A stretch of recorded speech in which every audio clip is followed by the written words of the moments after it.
Hey, welcome everybody to the High Council. This is your host, Killer B.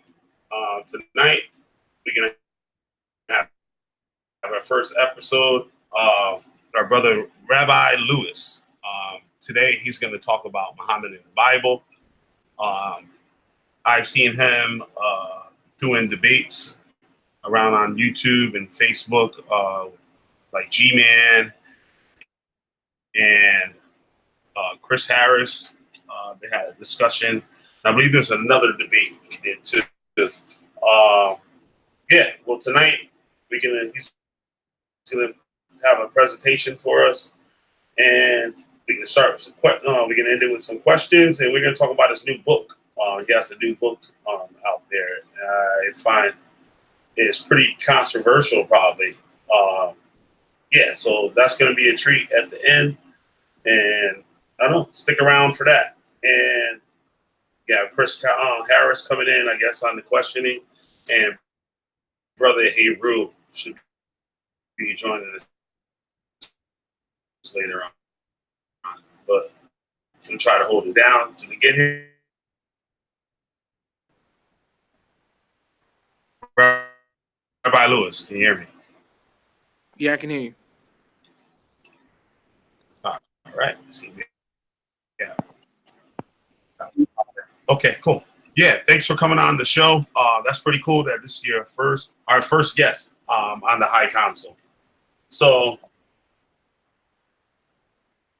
Chris knew a lot more about you than I did. He filled me in on you today.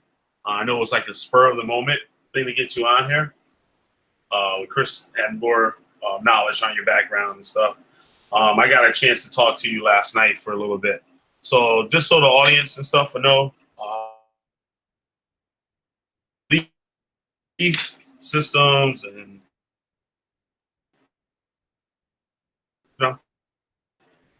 tell us about stuff you have going on. I know you're an author. You're into like real estate,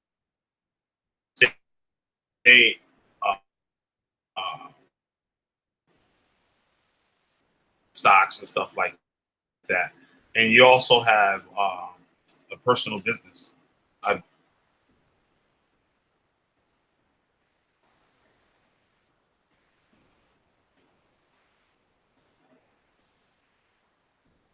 See you dropped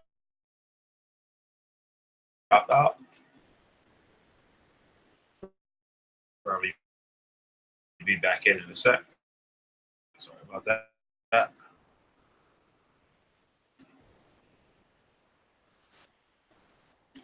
Anybody listening to us in the chat here? Chris, hey, Christopher Harris in the chat. What's up, Chris? It might not though. No, I don't really think it is. Long as the camera's not on, it should be good. All right, I think Lewis, is that you? Can you hear me? Rabbi Lewis. Yeah. Yeah, it's good. Can you hear me? Yep, I hear you. Go ahead. Let the audience know, our viewers know a little bit more about you. Okay, let me know if my audio goes out. Can you guys hear me now? Yeah. Your audio's fine. Go ahead. Islam, alhamdulillah. My name is Rabbi Lewis. Aloha. Again, my name is Rabbi Lewis. A little bit about me. I'm a published author. I'm a stock investor and historian and published author. I want to say total rabah, which means thank you very much in Hebrew, to Brother B for inviting me on this panel for his first show ever. Yes, his first show on this new channel. And I want to say thanks again, and I'm looking forward to tonight's discussion. All right. So, you say you're a stock investor? Yeah. Okay. And it's a service that you have have for the people, right? Is that correct? Yeah. We're actually in the middle of launching a YouTube channel for investing. It's like a podcast for professional investors where we bring the greatest minds in investing together, to think tank, so to speak, You know what I mean? So we're going to be launching the YouTube channel for investing really soon. All right, cool, awesome. And I got a chance to look at a few of your books online. See that you got quite a few books. How many books have you written? Over 10 books, about 10 books by now. Probably about 10. Okay, cool. Yeah, I saw all various topics and stuff like that. And yeah, so what would you say is like your best-selling book that you have out there? My best-selling book is How to Get Rich. I got the Financial Literacy, the workbook, which is available right now for $20 on Amazon. Just type my name in, Rabbi Lewis. You can find it. All right. So yeah, all your viewers type in Rabbi Lewis on Amazon, and you guys can check out his books. And yeah, so we could get into this first show here. So you're going to tell us about Muhammad, and that Muhammad was prophesied in the Bible, or Muhammad was in the Bible. Oh, if I could see one more thing before we get started. Okay. People wonder what you're going to learn in my work. You're going to learn about concepts in finance like negative gearing. You know, before the Tax Reform Act of 1986, people will buy properties on purpose to lose money on purpose for tax benefits. This is called negative gearing, right? Can you hear me? Yes. This is called negative gearing in finance. You're going to learn about negative gearing. You're going to learn about quantitative tightening. Most people have heard of quantitative easing, but never heard of quantitative tightening. You're going to learn how to close the deal. Do you know who started? Let me ask you. Do you know who started the lingerie store, Victoria's Secret? No, I don't. Yeah, well, the guy who started Victoria's Secret, he committed suicide. You know why, right? No. What do people know? Well, he committed suicide. The guy who created Victoria's Secret, the lingerie store, he sold it for a couple $1 million, and the store ended up being worth way more than what he sold it for.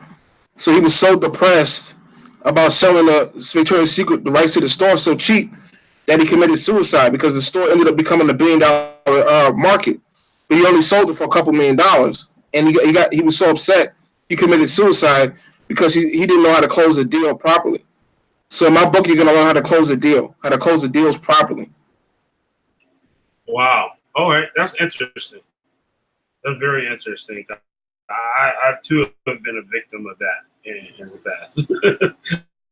So yeah, I definitely like to check that out and talk to you more about that. What's some of the other books that you've written? I've written books like was Aisha 6 years old when she married Muhammad? You know, dispelling, debunking the myth that Aisha was a child when she married Muhammad. I debunked that whole claim from the Sunnis and the Bakris and the Wahhabis who claim that she was a child and she was the child bride of Muhammad, which I debunked in my book. Huh. Wow. Yeah. So wow, that's very interesting. Yeah, I mean, sorry, so, say one thing to that. You also have a very unique. Go ahead. Go right ahead. Now, I was gonna say, man, like nobody knows when Aisha was born. We don't have birth records, so how old she was when she married Muhammad is pure speculation because we don't have her birth records. And the idea that she was 9 when she married Muhammad was narrated by Aisha herself. It was her who told that story, and she can't be trusted. Once we can prove she cannot be trusted as a source for that at all, But yeah, I'll stop there. Oh wow. Yeah, that's very interesting. It's very interesting. You have a very unique beliefs that I never heard people like put together. To my understanding, once again, I got a chance to talk to you last night for a little bit. It wasn't for long, but you're a rabbi, but you also subscribe to the Islamic faith or belief system. That's correct. Okay, could you tell us a little bit how that works? Like, you?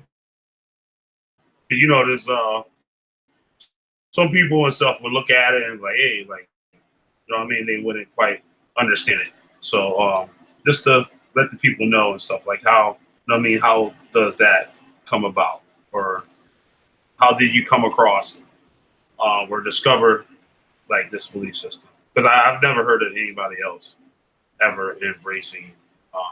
Actually, I might have had. But yeah. So let the people,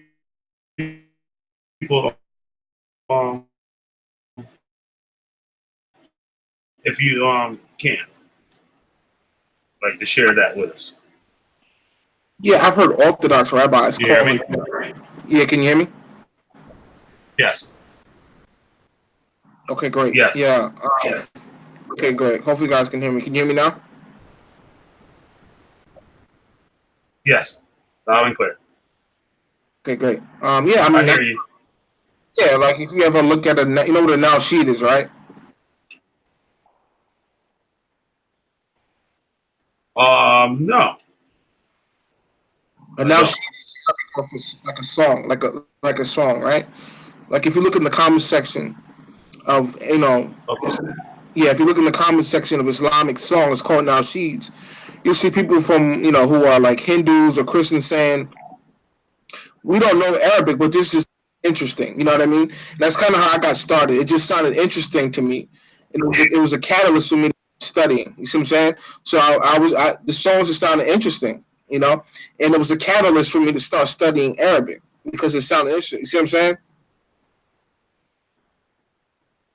Right. So I started. Huh. That's kind of how I got started out. All right. I just found it interesting to hear them recite the songs in Arabic. It interests me, and it was a catalyst for me to start studying Arabic.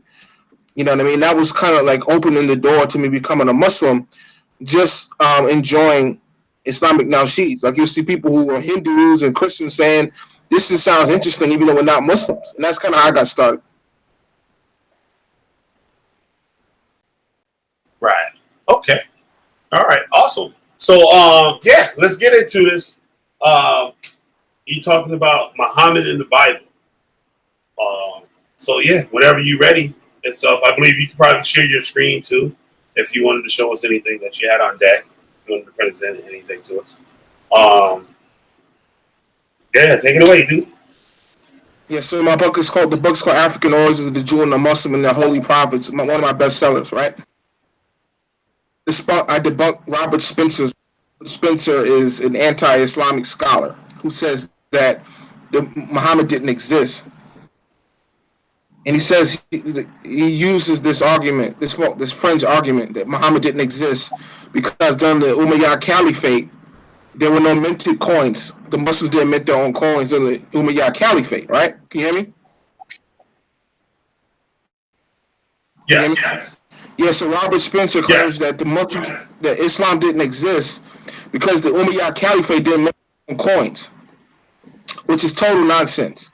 They didn't make their own coins not because they didn't exist. They never made their own coins because they didn't find it necessary because they wanted to appeal to their Roman consorts. So the reason why there's no coins minted during the Umayyad Caliphate is not because they didn't exist. They didn't make coins because they didn't find it necessary to make coins during the Umayyad Caliphate. You see what I'm saying? But it's funny. Spencer's work is based on Patricia Crook and Mike. It's based on Hagerism by Patricia Crone and Michael Cook. So Spencer's work is based on Hagerism by Patricia Crone and Michael Cook's work, which they have come out recently and reneged on what they said before because they taught this as well. But they've since rejected their own work. So Spencer's work is based on Hagerism by Patricia Crone and Michael Cook's work, and they've since then has sung a new tune, so to speak, for lack of better words. Huh.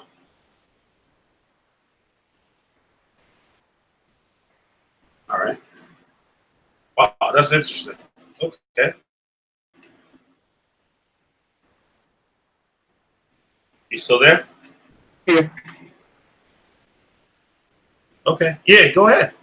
Yeah, so again, Spencer claims Muhammad didn't exist, because there was no coins minted during the Umayyad Caliphate or whatever, which is like again, if you study Saga America by Barry Fell, you ever heard of Barry Fell, the scholar, what is he from Harvard University? Have you heard of Barry Fell's work?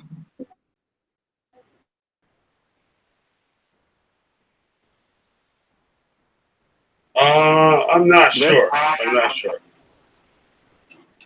Yeah, Yeah. well, Barry Fell is Yeah, is I'm a there. Harvard University scholar. He wrote a book called Saga America. Yeah, yeah, can you hear me? Yeah, go ahead, man. You got the floor. Okay, great. So, Saga America by Barry Fell. Barry Fell is a Harvard University scholar, and he wrote about the Islamic presence in America before Columbus. There was a guy named Emperor Father Thaddeus who was a church father. He was at a construction site in Massachusetts in the 1700s, and they actually found some coins in the ground in Massachusetts in the 1700s, and they had the Shahada written on the coins. You know what the Shahada is, right? Yeah. So these Yes. so Father Thaddeus was at a construction site in the 1700s, right? And they found some coins in the ground, and they had the Shahada written on them. So the guys at the dig site were like, "Well, these coins aren't worth anything." So they gave it to Father Thaddeus, and Father Thaddeus took them to Harvard University, and the Harvard University scholars dated these coins back to the time of the Sahaba, the companions. They found some Islamic coins in the ground in the 1700s, and with the Shahada written on them. And Father Thaddeus took them to the Harvard University, and the scholars. Okay? Sorry, say that again. Yes. If I could just say something, yeah. If I could say something real quick, uh, um, I would like to see show me like later on and stuff after the show the pictures of those coins if you have them. Where I live, there was a coin that was found. I forgot the date that I can remember it was 1500s or something like that. And the coin was the Islamic had the sword. It was like like the Islamic sword on it, and it was Arabic writing on it. And this area was known for pirates where I lived. There was like a lot of pirates and stuff that used to like supposedly bury treasure and all types of stuff. So that's interesting that you said that how it was like found in Boston like out of nowhere. But yeah, go ahead. I'm sorry. This is based on Barry Fell's work, Saga America, which I wrote about in my book, African Knowledge of the Jew and the Muslim and the Holy Prophets. You know, so yeah, they found these coins in the ground dated to the time around the time of the Sahaba companions. And when Christopher Columbus went to Cuba, they found the Islamic mosque on the hill in Cuba. Yeah, when Christopher Columbus sailed to Cuba, they found a mosque. There was an Islamic mosque in Cuba on the mountain that he was at when he got there, which is interesting. There's a people that supposedly came from the northern west coast of Africa. If I'm pronouncing their name right, they could Gurnaunches. They had supposedly came down from Spain, and they dwelled in the Canary Islands, and that they came over to the Dominican Republic. I wonder if that might have something to do with since they left Spain before Africa. But go ahead. I'm sorry. The Moors got expelled from the Moors were a group of black Muslims who conquered Spain in 711. They got expelled from Spain in 1492. You know what I mean? They got expelled. King Ferdinand and Queen Isabella expelled them from Spain. You know what I mean? Also, they expelled the Jews from Spain as well. I'm Yeah. sorry, go ahead. Uh, we, yeah, brother Heru, just joined us. Oh, that's Brother Hebrew. Hey, what's We'll up, be Brother listening Hebrew? in What's up, family? on your presentation. How you doing today, Brother Hebrew? I'm doing well, man. All right. I'm doing well. Thank y'all for asking. If you just give me. So, hey, Rue, you was listening in? Okay. I just got on, so I'm gonna have to. You can just go ahead, Brother Rabbi Lewis. Yeah. Okay. All right. Cool. He's going to talk to us today about Muhammad in the Bible. So that he just got into the beginning of his presentation and stuff. So, yeah, you can go right ahead, brother. We can hear you. Yeah, I mean, it's interesting because, King Ferdinand was half Jewish himself, and the Jews got expelled from Spain. Nice to meet you, my brother. Gotcha. Yeah, so I'm gonna get no feedback. So yeah, they first of all, King Ferdinand was half Jewish himself, which is interesting. But the Jews got expelled from Spain in 1492 as well. They expelled the Jews. You know what I mean? And King Ferdinand was half Jewish himself on his mother's side, but that's neither here nor there. So they sent letters. King Ferdinand and Isabella sent letters to the King of Portugal, King John II. They sent a letter and told them get rid of the Jews in Portugal as well, right? So King Ferdinand and Isabella sent letters to King John II, who was the king of Portugal, to tell him to get rid of the Jews there too. Get rid of the Jews in Portugal, just like he did in Spain. And they got sent to the islands of Saint Martin and Saint Thomas in the Caribbean, and they're there to this day. They're descendants, and they're black. So we know the Jews were black because the Jews of Portugal, who got kicked out by King John II in 1493, their descendants are there in St. Thomas to this day, and they're black as coal. So we know the Jewish genealogy was black for the most part. And the Jews of Portugal were so black that most assumed that all the Jews were black.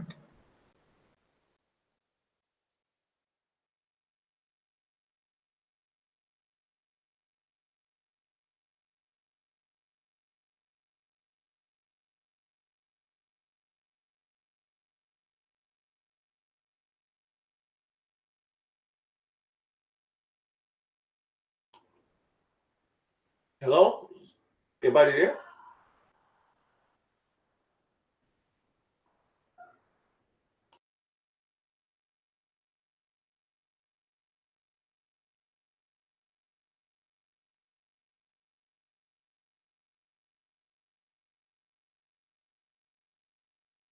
Hello, anybody there? You guys, I think you're on mute. You're on mute. B, you're on mute. Oh, okay. Oh, yeah. Everybody went black for a minute. So go ahead. Yeah. All right. Yeah. So, that's awesome. I'm definitely going to be pretty pumped this stuff I'm studying up on that after the show. Yeah, so you can go ahead and let us know about Muhammad in the Bible.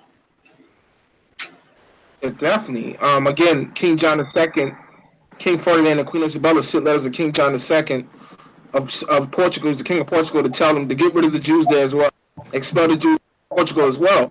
He was like, all right, politically he wanted to do it, so he got rid of the Jews.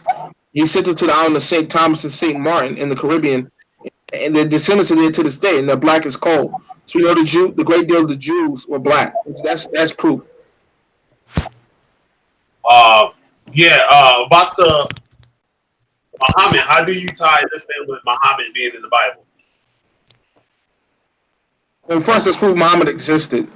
For those who say he didn't exist, there's a scholar named Michael Hart who wrote a book about the 100 most influential people in history. His name was Michael Hart. He wrote a book about the most influential people in history. 100 the most influential, and you know who the number one person was, right? Okay. The number one person was Muhammad. No, Muhammad. Yeah, Muhammad. Muhammad was, according to Michael Hart, the most influential person in history. Muhammad, not Jesus. Jesus was number two, actually. You know. How does that prove his existence, though? Well, I'm getting to that now. Okay. There was a scholar named Dana Strickland and Dana Briggs was one of the other. Excuse me. You can find this in my book, African Origins of the Muslim Holy Prophets, on Amazon.com. It's $20. And during the Crusades, it was custom to wear Muhammad on the shield. on your shield. So there was a king named King Saladin, who was a Muslim king during the Crusades of Egypt. He was the king of Egypt. He was a Sunni Muslim, and he had conquered Egypt or whatever. And that, he was in the Crusades, during the Crusades, and he had a shield with a black guy on the shield. There's a black guy on the front of his shield. And scholars like Dana Strickland said that she's a student of Christian art and Islamic art. She said that picture of the black guy on Saladin's shield was actually Muhammad. Yeah, which proves he was black because he's black on the shield. So Dana Strickland, or it was Dana Briggs or Dana Strickland, shows in her work that that shield with Muhammad on it, with the black man on it, on Saladin's shield, his war shield, was actually Muhammad. And it's clearly a black guy with a distorted image, but she said it was a picture of Muhammad. Furthermore, we have records of Rumi the poet sending letters to the caliphate about how black Muhammad's family was and how they hated Muhammad's family because they were so black.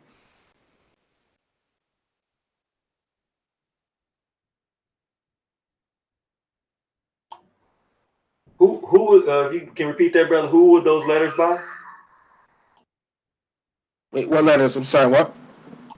Oh, you mentioned some letters by someone talking about Muhammad's family and how black they were. Oh, excuse me, Rumi. Rumi was a famous Islamic poet. His name is Rumi. He needs an introduction. If you're into Islamic poetry, you know about Rumi. He sent letters to what was the Abbasid? He sent letters to some of the Islamic Caliphate because they hated Muhammad's family because of their blackness. And he even said that in the letter that you guys ridicule Muhammad's family because they were so black, because they were black Arabs. And this is in Rumi's writings. So we know Muhammad was black and exists because Rumi wrote about how black he was. So I have these records in my book.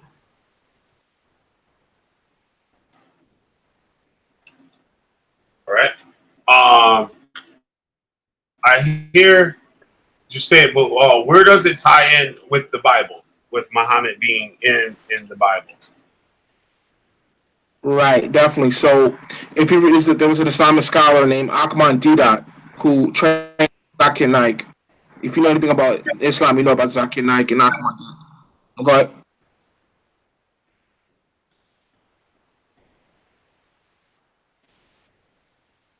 Yeah, you were saying something, Brother B? No, I know who Ahmad Didat is. I know. I'm pretty familiar with his work. Yeah, he died a few years ago. May Allah be pleased with him. Yeah, peace be upon him. He's a good guy. Yeah, peace be upon him. Peace be upon him. He actually wrote a book called The Combat Kit, which you can find on Amazon, still up to this day. And he, in the Psalms 84 chapter, talks about a pilgrimage to Baka. If you look at it in the NLT, it says Baka. There's about the Jews making pilgrimage to Baka.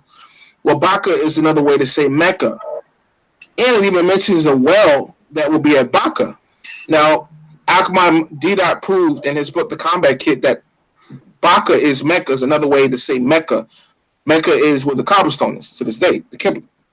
So Mecca's in the Bible. And Psalms 84 chapter talks about how they will make pilgrimages to Baka. Baka is Mecca. So Mecca's in the Bible. The cobblestone's in the Bible.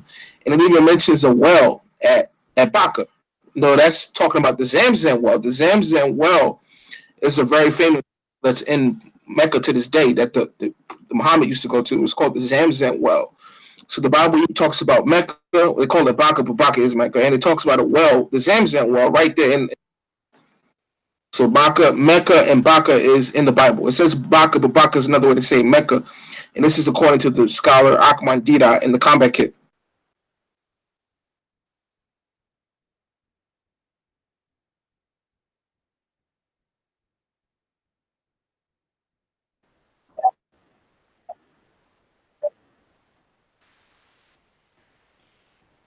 And what scripture was that in again? What chapter and verse? That's in the Zabur. The Zabur is the Arabic word for the Psalms. In English, you call them the Psalm, and in Arabic, you say the Zabur. I had broke up for a second. I'm breaking up. Can you hear me? Well, you said that Baka. You was talking. No, I can hear you now. Hear me? And I heard you when you were talking. No, you're fine. When you're talking about Baka. Yeah, that's Psalms 84. Yeah, Psalms the 84th chapter in the New Living Translation. It says Baka, but yeah, Baka has been proven. It's in the NLT, the NIV. Baka has been proven historically to be a euphemism for Mecca. Mecca and Baka is the same place. It's in the Bible. Mecca is in the Bible. Okay. And where's Mecca in the Bible? It's in Psalms 84. So, you might see in the NLT, the NIV. You have to get in the NIV and NLT. It says that they'll make the pilgrim. You go ahead.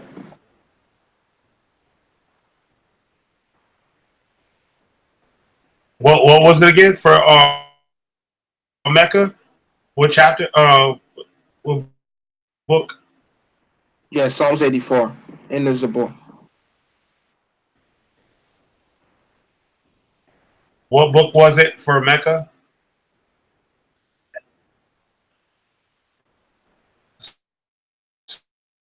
Psalms 84 was for yeah. As you said, it's Baka. Okay. All right, cool. Real quick. Do you have any questions on what he said so far? All right, he might be tied up. Yeah, so you could go ahead. Psalms 84, verse 6, particularly, is verse 6. You'll see in the verse 6. Okay. All right. Got it.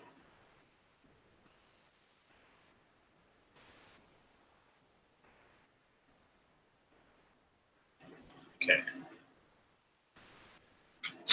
So what other Islamic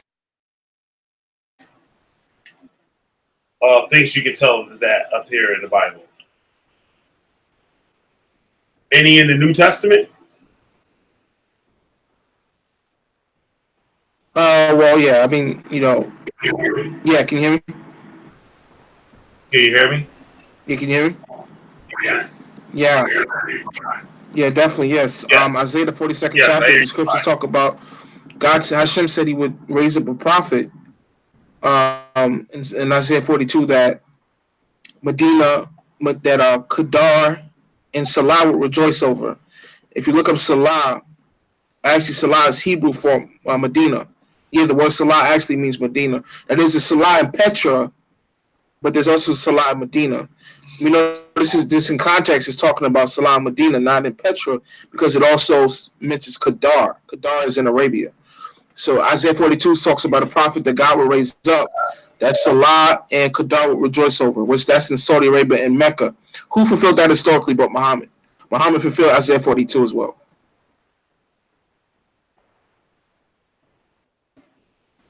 Okay.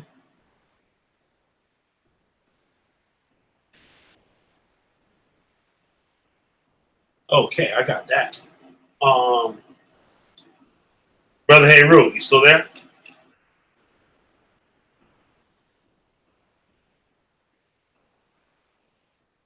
Yeah, brother, you can continue. This is interesting. Definitely, we gotta have fun with this. So, Again, yeah, Isaiah 42 talks about Salah and Kedar rejoice. Go ahead. Okay.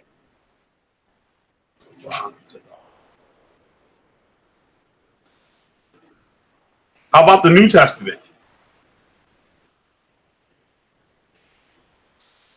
Right. So again, for those who Is there any? guys, go ahead.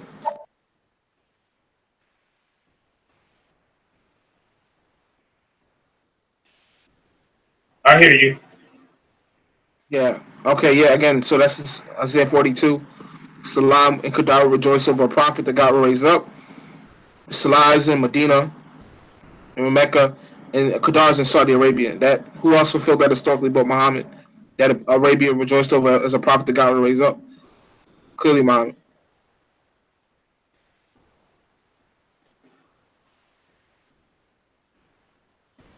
Right. Is there any prophecies in the New Testament concerning Muhammad?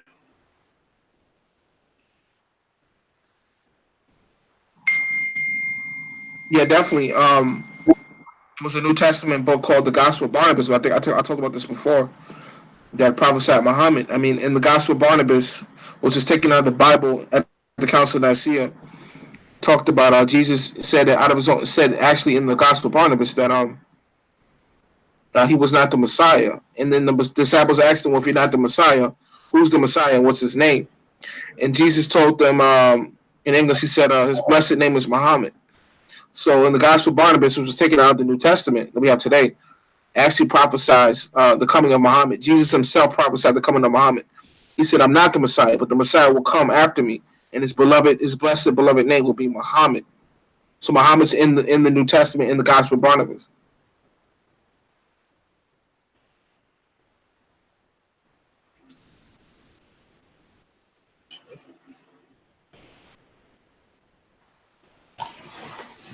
Brother, can you expound a little bit more on the I think of the book of Barnabas, and saying his revelation that Jesus is him saying that Jesus is not the Messiah, but there would be a prophet, and his name is Muhammad, that's coming before him. Can you reconcile, or not reconcile, but can you tell us a little more about this book and the validity of it compared to Christians' doctrine of who Jesus is to the New Testament? Right. So you had a guy named Emperor Zeno of the Byzantine Empire. There was a monk, forgot his name. He's in my book. I wrote a book called about the Gospel of Barnabas. You can find it on Amazon. He had a dream that he found that God revealed to him in a dream where Barnabas was buried. Right. So they found Barnabas's burial site. This is around 480 A.D. Right, by around 480 A.D. And they found his burial site, and they found in the tomb the Gospel of Barnabas in the tomb in 480 A.D. So we know the Gospel of Barnabas is historical. Also, the scholar Saley, he's a scholar, said that the Gospel of Barnabas was written during the time of the Apostle Paul. It was Had Saley, and under Emperor Zeno, there was a monk who had a dream that he found Barnabas's tomb, and they found it, and they found the Gospel of Barnabas in the tomb. Yeah. So for that, to address the validity of the Gospel of Barnabas. Did they find the body of Barnabas? Yeah, apparently, yeah. The guy, the records, had a dream that it was revealed to him Barnabas was buried, and apparently they found it, and they found the Gospel of Barnabas in the tomb, and this is around 480 A.D. You know, so for people, okay, I'm done. Okay. So I'm saying, besides the tomb in which they found the record of Barnabas, was there any archaeological evidence besides this writing that would substantiate Barnabas, or is there another outside, or is there another outside source besides that was in that tomb that would substantiate Barnabas? And George Sal, George Sal was the one. He's the Orientalist who translated the Quran into English in the 1700s. His name was George Sal. Even he said that the Mohammedans did not corrupt the Gospel of Barnabas. He said that he was a Muslim scholar, and he translated the Quran into English, and he said the Muslims did not tamper with the Gospel of Barnabas, that it was not forced by the Muslims. So we know, that the Muslims did not create the Gospel of Barnabas. It's not a forgery, because George Sal, the Orientalist who translated the Bible, Quran into English, even said that they didn't corrupt the book. The book was not corrupted by the Mohammedans. The word Muslim didn't exist back then. They were called the Mohammedans. Okay. Is there anyone else that looked at this information? Because typically, like when they do archaeological finds or peer reviews, that there's a group of people that actually look at this information to try to come to either a definitive conclusion or an opposing conclusion to the find. Did anybody else look at that information that you can source? Yeah, the document was found in Turkey. Well, they found a Bible in Turkey in the year 2000. I'm talking about 2000 AD. And this is 19 years ago. They found a Bible in Turkey, and the Gospel of Barnabas is in that Bible. That's dated back to before the Council of Nicaea. So they found a leather-bound book in the year 2000 in Turkey that had the Gospel of Barnabas in it, actually. So they had the old Bibles that contained Barnabas that they got taken out the councils, whatever council it was, they took it out of the Bible. They rediscovered it in 2000 in Turkey. country Turkey, and the Gospel of Barnabas is in that Bible that they found in the year 2000, the Catholic Church. So are we talking about 2000 BC or 2000 AD? 2000 AD, 19 years ago. Okay.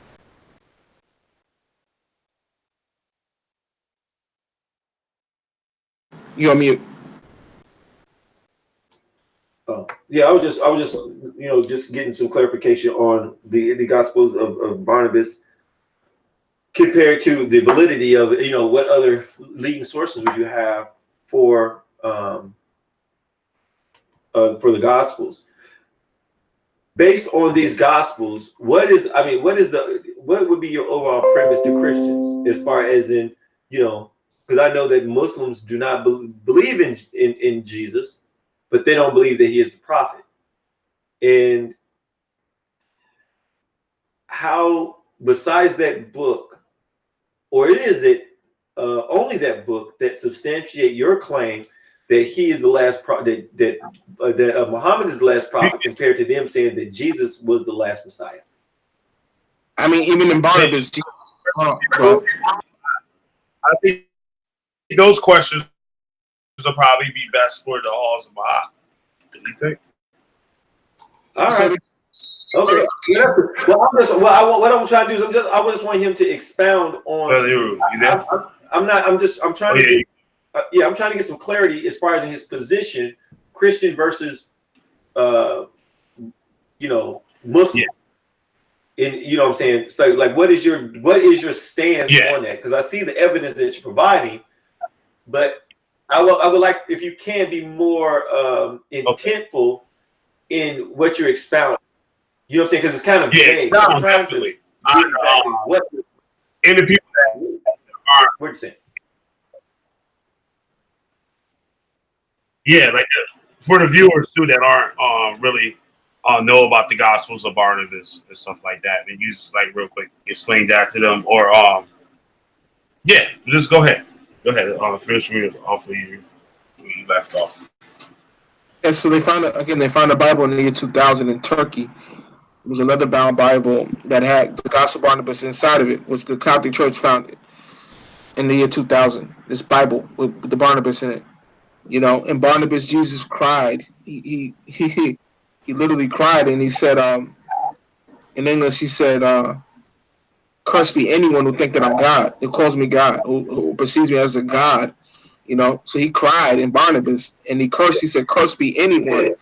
He said, "Cursed be anyone who thinks that I'm a God or that I'm equal to God." So Jesus is not a God. He even said in Adam's own mouth, "I'm not God," and cursed be anyone who thinks that I'm a God.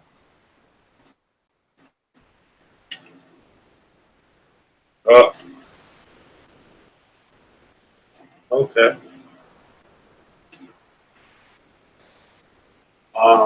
You got any more questions, Brother Hebrew? Let me see. Well, so you're also saying that. Oh, go ahead. No, go ahead. Go ahead. I'm just trying to wrap my mind around what he's saying. Go ahead, sir. Mama.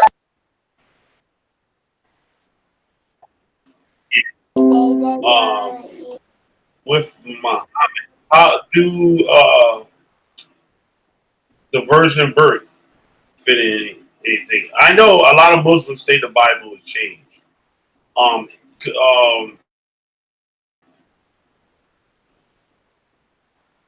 Could you tell us a little bit more about? I guess they were saying that Muhammad was in the Bible, but they said the Bible was changed. Could you tell us a little bit like how it would change and why these things are taken out, or who could have taken them out? Right. So my book has got a homosexual council's creed and church records, which is my new book. It's in the description box below on YouTube. It's in the description box. If you guys want to buy it, it's $20 on Lulu.com. You can find it in the description box below. Where I go in depth into the history of the Council of Nicaea. Go ahead. I'm sorry. Yeah, I wouldn't get into the book right now unless like you're pretty much closing out. with your presentation. Then we could go into the book. Well, it's relevant to what we're talking about. That's why I'm mentioning it.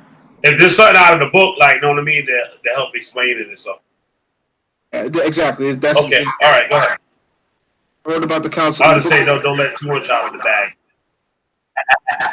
Yeah. So the book is called "Is God a Homosexual?" I know people are like thinking, okay, what is he getting at here? You know what I mean? Why would why would you call it that, right? Are you a homosexual, right? People may be asking me that, right?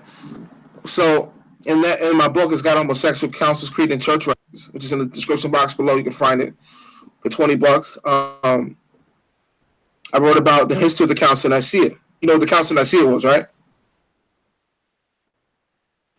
Yeah, I am very familiar with the council. Yes. And so a lot of people don't know what happened at the council. What actually happened in a nutshell, they had 53 gods to choose from. Constantine had 53 gods to choose to make the ultimate god, right? So there's 53 gods on the table. Constantine was like, okay, we got to narrow this down, right? So they narrowed it down to 5 gods, okay? Which is Horus, Zeus, Caesar, and Krishna. So those are the 5. That was the 5 gods that they narrowed it down to. At first, there was 53 gods on the council. At the council, that's they had 53 gods to make the ultimate god. So they said we got to narrow this down. So they narrowed it down to 5 gods to choose from: Horus, Zeus, Julius Caesar, and Krishna. To choose between which gods they want to make the ultimate god. So when people say there's no connection with Horus and Jesus, that's not true, because Horus is one of the 5 gods they had to choose from to make the ultimate god. So in a nutshell, what happened was Constantine said, okay, I had an idea, right? Constantine said, you know what? Let's take Jesus, the Druidic god, the god of the Druids, and Krishna and make them one god, right? So again, Constantine had an idea. He told the panel, let's take Jesus, the Druidic god, and Krishna and make them one god. And then so they were like, take a vote, right?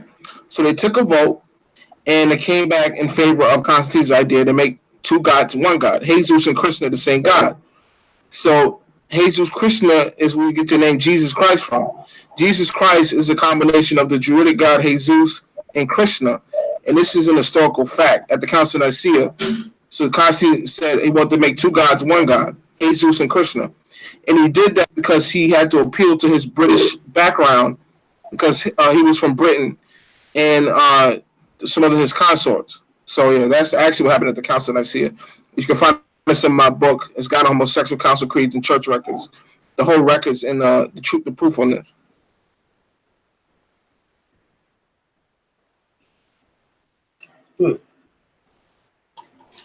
Wow. I got a question, brother. How many books do you got out? Okay. Yeah, I've written about 10 books. Okay. I've literally written 10 books. Okay. Okay. And you saying that the book that you got, what's name the last book that you just mentioned with the church record? What's the name of that book again? It's God a Homosexual, Councils, Creed, and Church Records.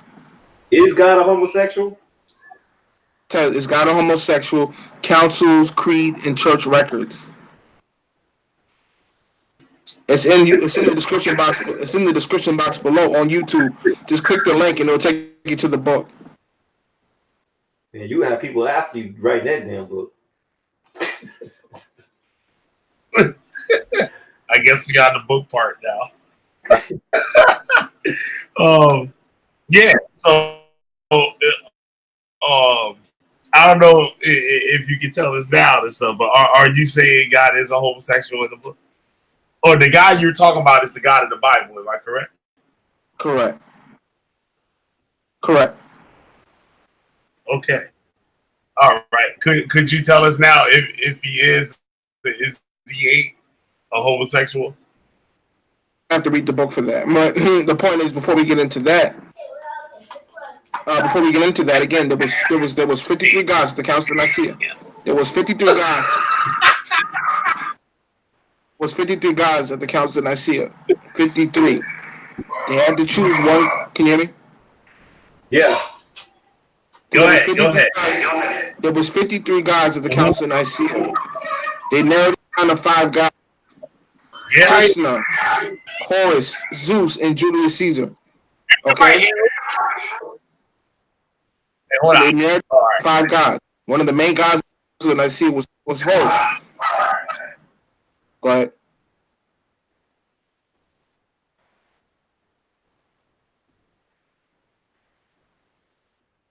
No, that was just your feedback. Go ahead.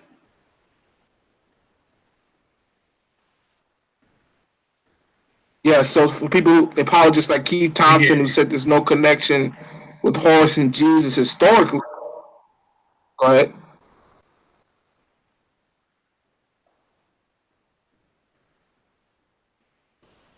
Can you guys hear me? Yeah, I can hear you. Go ahead. Yeah, I hear Okay, you. great. So for the apologist Keith Thompson, who said that there's no, he tried to debunk Zeitgeist or Peter Joseph. He said that there's no connection between Horus and Jesus historically.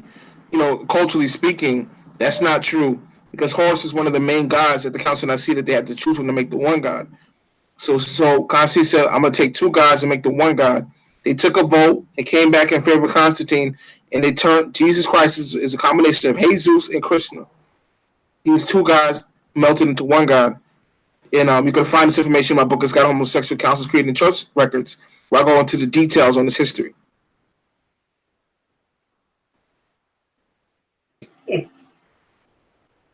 Wow. I have it. Go get the book, y'all. Shit. Michael Edwards probably get that shit. But what else? Hey, Ru, you got anything else for him? No, man. Hey, that's enough. That's enough just to research on. That's all right. Right there. That's all right. Man, I don't know what the Hebrew Israelite community is going to say now. Yeah. I just know that I don't know who want to take you on and talk to you about that, but the claims or the information that you present, man, it really destroys a lot of religious foundation. So I would, you know what I'm saying? It's like, you really got to wrap your head around this. So we'll see who comes in and test you on your information. And more power to you, brother. For real. You do what you're doing. That's cool. We got 10 books. That's what's up. Yeah, man. So, anything else you wanted to let us know about? Yeah, I got a question for you. As you write these books, what type of process or vetting do you have to go through for your books? Like, is there any you have a publisher, somebody has to rewrite? Is there some fact checking, or does it go amongst your peers or a review before publishing, anything like that? Some of my work is peer reviewed, some of it is self-published. I have peer review work though, yeah. I do have work that's peer reviewed, that's been peer reviewed, yes.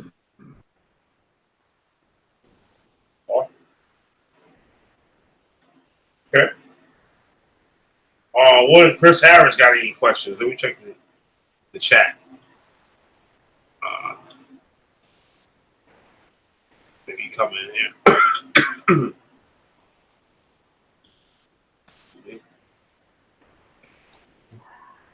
So, brother, are you in a debate? Are you doing any? You have any debates coming up? Yeah, we just did scheduling yesterday. Me and brother Solomon, brother James, did the scheduling ceremony yesterday. We were up all day scheduling debates for 2020 and this year. Okay. Is any of your topics, or not even debates, that you're going to be dealing with or talking with people with? Do they have anything to do with what we talked about just now? Yeah, we have it. Yeah, yep. Okay.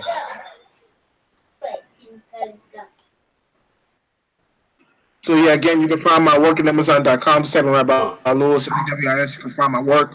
One of my books, my new book, is Guide to Homosexual Councils Created in Church Records. It's in the description box below right now. Pick it up. People is selling like hotcakes. People been lining up to get it. So I finally put it out.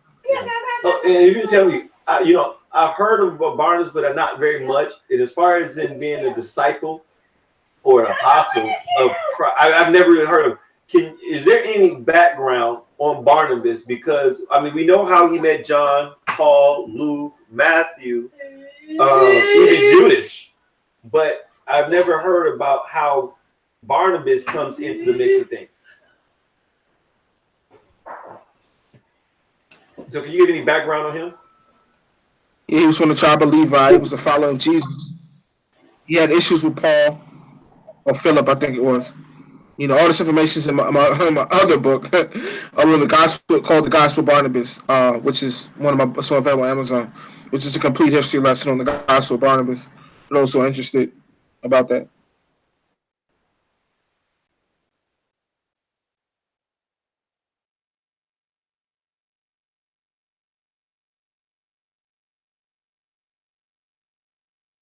Okay, thank you for that, brother. Killer B, you got anything else, man?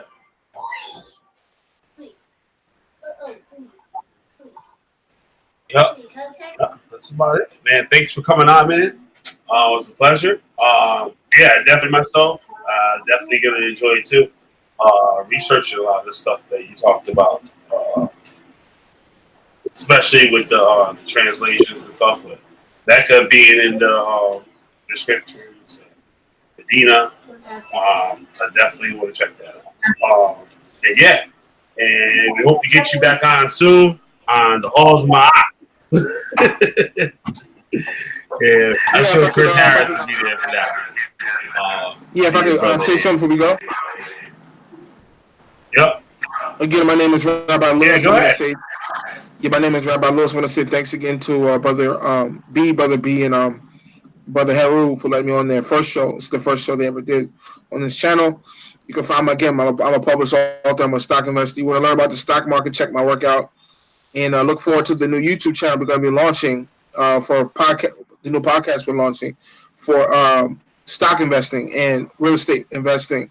Look forward to that. That'll be out in a couple months. Thanks again. Islam.